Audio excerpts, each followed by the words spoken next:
देवरानी और जेठानी की कहानी। सुनैना और सुरेखा यह दोनों देवरानी और जेठानी थी। जेठानी सुनैना नौकरी भी करती थी और देवरानी सुरेखा यह घर संभालती थी। उनका परिवार बहुत बड़ा था। सास ससुर और उन दोनों के बच्चे कुल मिलाकर 10 लोग घर में रहते थे। और अब बहुत साल बाद उनकी बुआ सास अपने भाई के घर रहने आई थी। सुबह उठने के बाद बुआ सास ने देखा कि सुनैना फटाफट अपना काम कर रही थी और सुरेखा ने नाश्ता बनाया और वह नाश्ता सुनैना ने सबको परोसा। उसके बाद सुनैना ने अपना टिफिन पैक किया और वह काम पर निकल गई। सुरेखा ने वापस दोपहर को खाना तैयार किया और थोड़ी वक्त अपनी सास और बुआ के साथ बैठी रही। बुआ सास से रहा नहीं गया।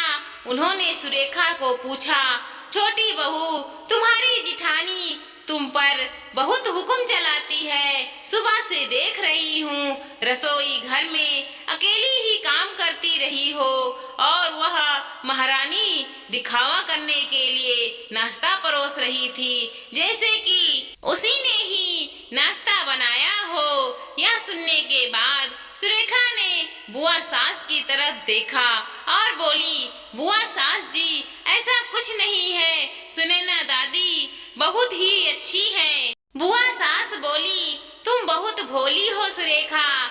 मुझे बस समझ में नहीं आता, मेरे बाल धूप में सफेद नहीं हुए हैं। सुरेखा से अब रहा नहीं गया। वह बोली, ऐसा नहीं है बुआ जी, आपको सुनैना दादी ने सबको नाश्ता परोसा वह दिखा, पर आपको यह नहीं दिखा कि दादी ने मुझे जबरदस्ती सबसे पहले नाश्ता करने दिया और चाय भी दी। वह रोज मुझे ऐसे ही सबसे पहले नाश्ता दे देती हैं और नहीं तो इसके लिए नाश्ता करते करते मैं खुद के लिए नाश्ता बनाना ही भूल जाऊंगी। दादी मेरी कितनी चिंता करती हैं। दादी सुबह जल्दी उठकर मंदिर साफ करती हैं, फूल सजाकर रखती हैं और मुझे उनके 1 घंटे बाद उठने के लिए कहती हैं। शाम को आते समय बाजार से सब्जी भी लेकर आती हैं, क्योंकि हमारे मिस्टर रात को देर से आते हैं। मेरी मम्मी जी को सुनैना दादी ने बाजार में जाने को मना किया है, क्योंकि अब उनकी उम्र 60 साल से ज्यादा हो गई है। बाजार में जाते समय उनकी तकलीफ होगी, उनके पैर बहुत दुखेंगे।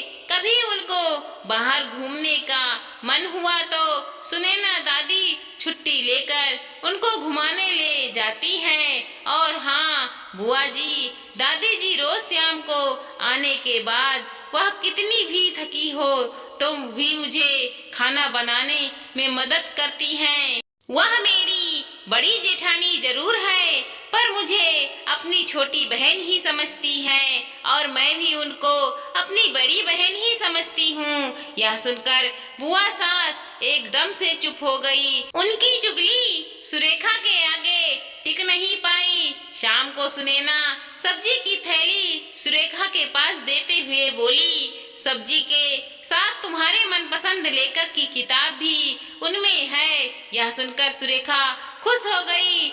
सुनैना को थैंक यू बोलकर सब्जी की थैली किचन में रखकर वह अपने रूम में चली गई। उतने में बुआ ने सुनैना को आवाज दी, बड़ी बहू यहाँ आना। वह बोली, सुनैना तू इतनी मेहनत करके पैसे कमाती है और ऐसे फालतू में किताब खरीद कर मुफ्त के खर्चे करती हो, वह भी अपनी छोटी देवरानी के लिए। वहाँ ऐसे भी घर में बैठकर करती क्या है? तुम तो दिन भर मेहनत करती हो और वह दिन भर घर में बैठकर आराम करती है। इस पर सुनैना हंसकर बोली, क्या बुआ जी आराम? और सुरेखा, उसे तो कहने पर भी वह आराम करती नहीं। सुबह उठकर बेचारी काम करती रहती है। सबके मनपसंद खाना मेरे और उसको मिलाकर 4 बच्चों का टिफिन सब वही तो करती है और तब तब भी उसके चेहरे पर हमेशा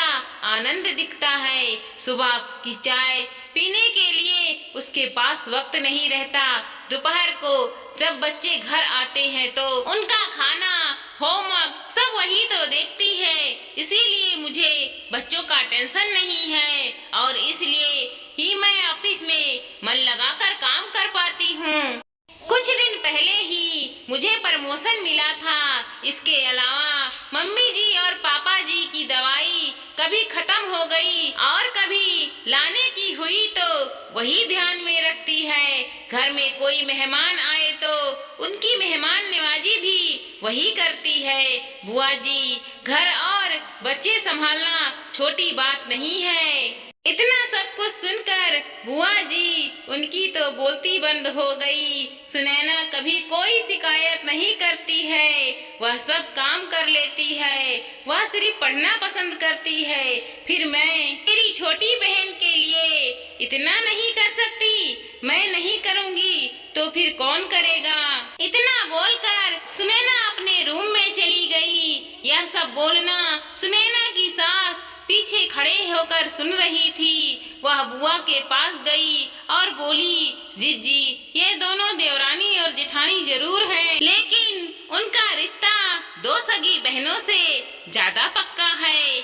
मेरे घर की मजबूत दीवार है। इन दोनों की पहले मैं भी एक बुरी सास थी। हमेशा इन दोनों में झगड़ा लगाने का प्रयास करती थी, पर यह दोनों के प्यार के आगे मैं भी हार गई। वैसे भी झगड़ा लगाकर नुकसान तो मेरे ही घर का होगा ना।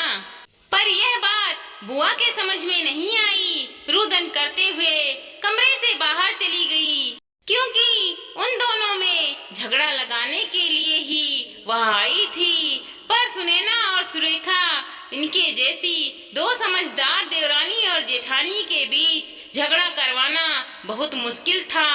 दोस्तों, सुनैना और सुरेखा, इनकी जैसी समझदार देवरानी और जेठानी जिस घर में होंगी, उस घर का कोई बुरा नहीं कर सकता। जिस घर में ऐसी बहुएं होंगी, वह घर स्वर्ग बन जाएगा। दोस्तों, देवरानी और जेठानी की सुंदर परिवार की कहानी आपको कैसी लगी, जरूर बताएं। धन्यवाद दोस्तों।